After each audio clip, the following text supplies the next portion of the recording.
দর্শক স্বাগত জানাচ্ছি আজকের আপডেটে। আজকে ভারতের একটি খবর দেব, যে খবরে ভারত জুড়ে বেশ চাঞ্চল্য সৃষ্টি হয়েছে।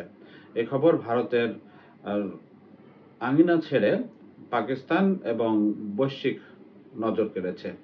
তো এই খবরটি হলো যে ভারত জুড়ে বেশ কিছু ব্যক্তি গ্রেপ্তার হয়েছেন, যেখানে নারী, পুরুষ, ছাত্র, ব্যবসায়ী রয়েছেন। অন্তত 10 জন গ্রেপ্তার হয়েছেন, যাদের বিরুদ্ধে অভিযোগ হলো তারা পাকিস্তানের হয়ে গোয়েন্দাবৃত্তি করেন বা তথ্য পাচার করেন, আইএসআই এর সাথে যুক্ত। এর মধ্যে সবচেয়ে বেশি পরিচিত মুখ হচ্ছে জ্যোতি মালহোত্রা। তো তিনি মূলত পর্যটন নিয়ে ভ্লগ বানান। ইউটিউব এবং ইনস্টাগ্রামে তার লক্ষ লক্ষ ফলোয়ার রয়েছে। আমরা সংবাদ মাধ্যমের বরাত দিয়ে যতটুকু পেয়েছি তাতে জ্যোতি মালহোত্রার ফেসবুক ইউটিউবে সাবস্ক্রাইবারের সংখ্যা 3,77,000। এছাড়া 1,33,000 ফলোয়ার রয়েছেন ইনস্টাগ্রামে। তো এই জ্যোতি মালহোত্রাকে গ্রেপ্তার করা হয়েছে পাকিস্তানি দূতাবাসের, দিল্লিতে অবস্থিত পাকিস্তানি দূতাবাসের এক কর্মকর্তার সঙ্গে তার দহরম মহরম খাতিরের প্রমাণ পাওয়ায়। এছাড়া সে বেশ কয়েকবার পাকিস্তান সফর করেছে, এমনকি এই বছরের মার্চেও তার পাকিস্তান সফরের রেকর্ড রয়েছে। তাকে গ্রেপ্তার করা হয়েছে এবং সেই সাথে আরো কয়েকজনকে গ্রেপ্তার করা হয়েছে। তো আমরা শুরুতেই আগে জেনে নেব যে এই জ্যোতি মালহোত্রা সম্পর্কে কি জানা যাচ্ছে। সামাজিক যোগাযোগ মাধ্যমে নিজের বর্ণনা তিনি দিয়েছেন, নিজেকে বলেছেন যে পুরনো ধারণায় বিশ্বাসী একজন আধুনিক নারী তিনি। নিজের প্রতি নিজের যে বর্ণনা তিনি তার ব্লগে দিয়েছেন। তো এর বাইরে তার ব্যাপারে জানা যাচ্ছে যে ইউটিউবে 3,77,000 এবং ইনস্টাগ্রামে 1,33,000 ফলোয়ার রয়েছে। আর পুলিশ কর্মকর্তারা যেটা বলছেন যে জ্যোতি বাংলাদেশ, চীন, সংযুক্ত আরব আমিরাত, থাইল্যান্ড, পাকিস্তান সহ বেশ কিছু দেশ ঘুরেছেন। তো এই দেশ ঘোরার ক্ষেত্রে যে পরিমাণ ব্যয় আনুমানিক হয় বা হওয়ার কথা, তার সঙ্গে তার আয়ের বেশ অসঙ্গতি রয়েছে এবং ধারণা করা হচ্ছে যে তার এই আয়ের সাথে ব্যয়ের বিপুল পরিমাণ ফারাক রয়েছে, যেটা আসলে সন্দেহ করা যায় যে তিনি এমন কোনো কাজের সাথে যুক্ত যেটা প্রচলিত ধারার সঙ্গে যায় না, প্রচলিত কোনো পেশার সঙ্গে যায় না। মানে এই ভ্লগ থেকে যে ইনকাম তার আসার কথা, এর বাইরে বা তার ফ্যামিলি স্ট্যাটাসের যে ইনকাম আসার কথা, তার সাথে এই দেশে দেশে ঘোরার যে বিপুল অঙ্কের ব্যয় দরকার তার সঙ্গে সঙ্গতিপূর্ণ নয়।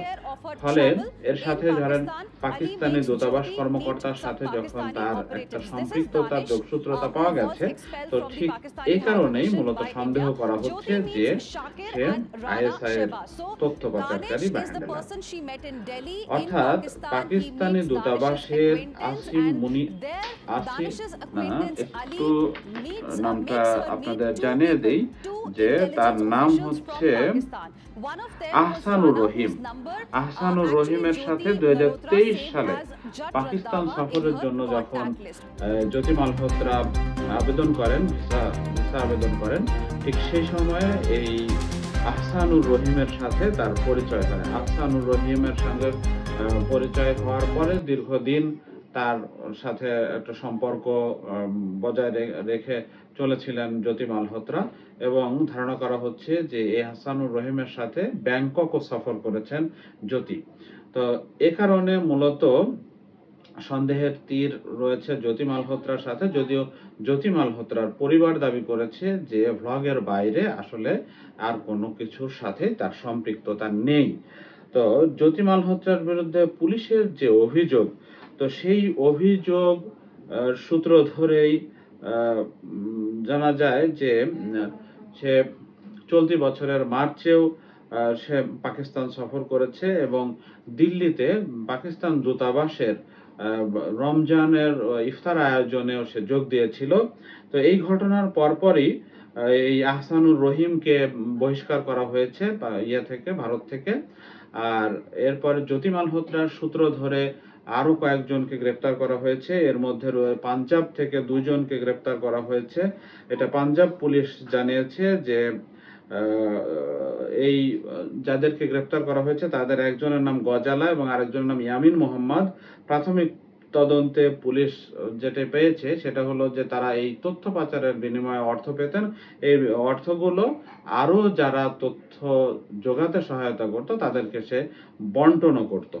তো এই দুজনের ব্যাপারে আরো একটা বিষয় জানিয়েছে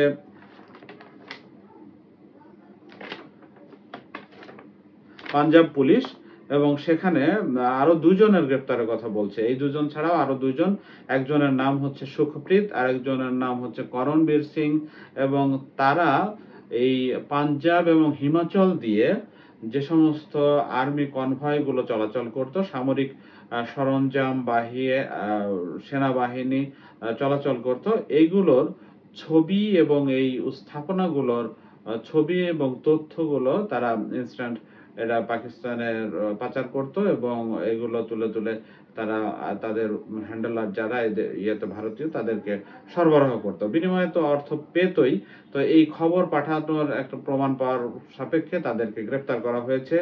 এছাড়া গুপ্তচর বৃত্তির জন্য আরো বেশ কয়েকজনকে গ্রেপ্তার করা হয়েছে।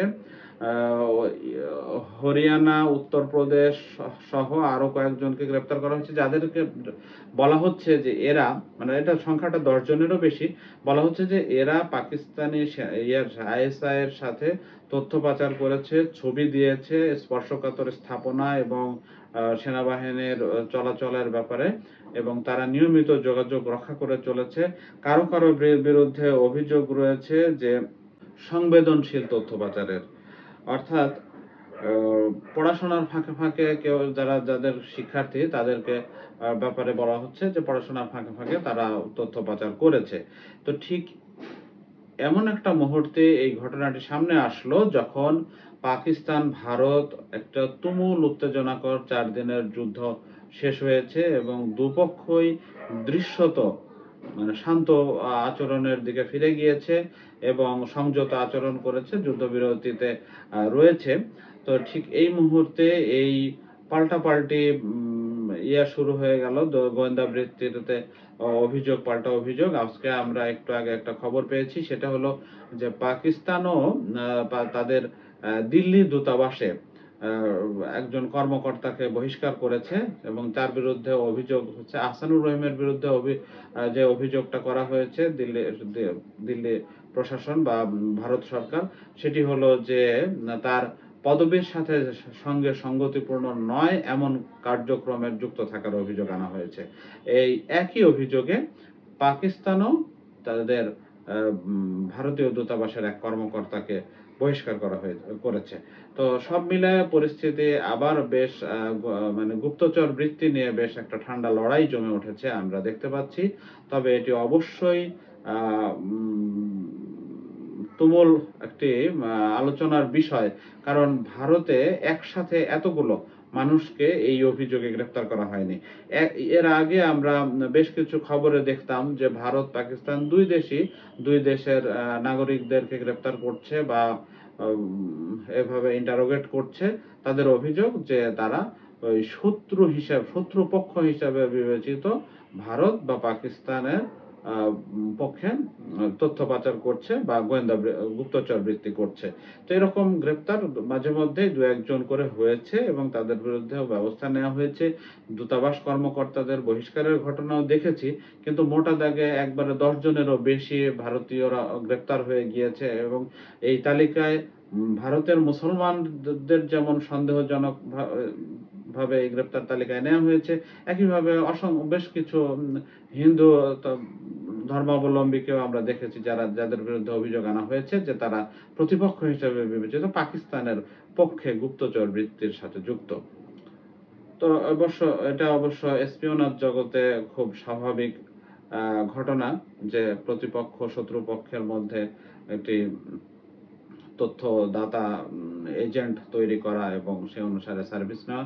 তবে এই গুপ্তচর বৃত্তি নিয়ে বেশ মজার একটি অভিজ্ঞতা আপনাদেরকে জানিয়ে রাখি যে আপনারা যদি এই গুপ্তচর বৃত্তির দুঃসাহসিক কাহিনী ধরা পড়া বা এটারে কি বলবো বিশ্বাসঘাতকতাও একই সাথে, তো এই সমস্ত একদম ট্রু ঘটনাগুলো যদি জানতে চান তাহলে মোজাম্মেল হোসেন তোহা নামে একজন লেখক আছেন, লিবিয়া প্রবাসী বাংলাদেশী।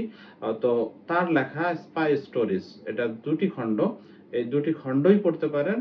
আমি গ্যারান্টি দিয়ে বলতে পারি যে এই 2টি খণ্ডই আপনি যদি গুপ্তচর বৃত্তি বিষয়ে জানতে মজা পান এবং এনজয় করেন বা বুঝতে চান তাহলে অবশ্যই কৌতূহলী পাঠকদের এই 2টি বই দারুণ কাজে দেবে।